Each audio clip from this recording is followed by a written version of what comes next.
মালদায় কংগ্রেস দলে ভাঙন ধরালো অল ইন্ডিয়া মজলিসে ইত্তেহাদুল মুসলিমিন পার্টি অর্থাৎ মিম দল। জেলা কংগ্রেস নেতা সন্তোষ কেশরীলাল দল ছেড়ে যোগদান করলেন মেম পার্টিতে। রবিবার তিনি মালদা প্রেস কর্নারে আনুষ্ঠানিকভাবে মেম পার্টিতে যোগদান করেন।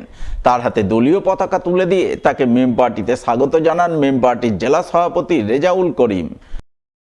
আজকে মালদা জেলার কংগ্রেসের জেনারেল সেক্রেটারি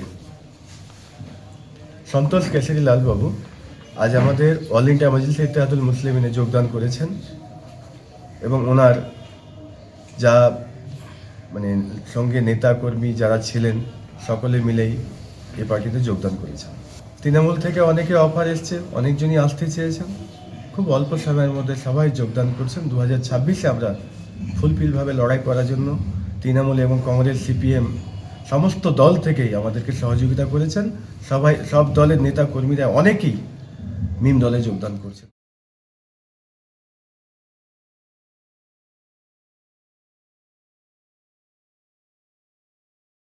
মালদা জেলা মৎস্যজীবী উন্নয়ন সমিতির তৃতীয় সম্মেলন হয়ে গেল রবিবার।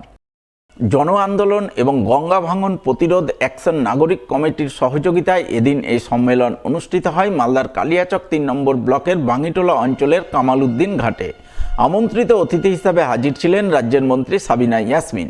এছাড়া উপস্থিত ছিলেন মালদা জেলা মৎস্যজীবী উন্নয়ন সমিতির সদস্যরা। তারা সকলে মিলে সম্মেলনে মৎস্যজীবীদের বিভিন্ন সমস্যা ও দাবি দেওয়া নিয়ে আলোচনা করেন। উত্থাপিত দাবি দেওয়া রাজ্যের মন্ত্রীর কাছে তুলে ধরেন।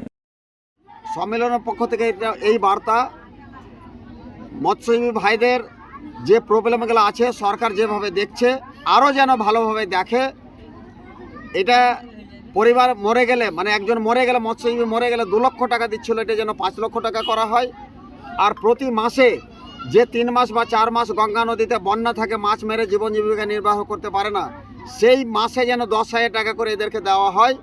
আর এদের বাড়ি দেখলে আপনাদের মাথা খারাপ হয়ে, সবাই আমরা ভাঙন মানুষের ভাঙনগ্রস্ত মানুষ এই মৎস্যজীবী ভাইয়েরা।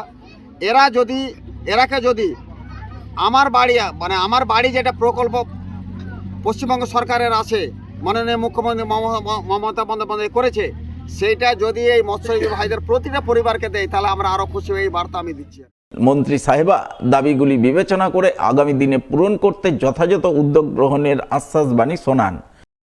ওরা আমাকে 2-3টা জিনিস চেয়েছিল, যেমন লাইট চেয়েছিল, লাইট করে দেওয়া হয়েছে, রাস্তার কথা বলেছিল, রাস্তাও করে দেওয়া হয়েছে।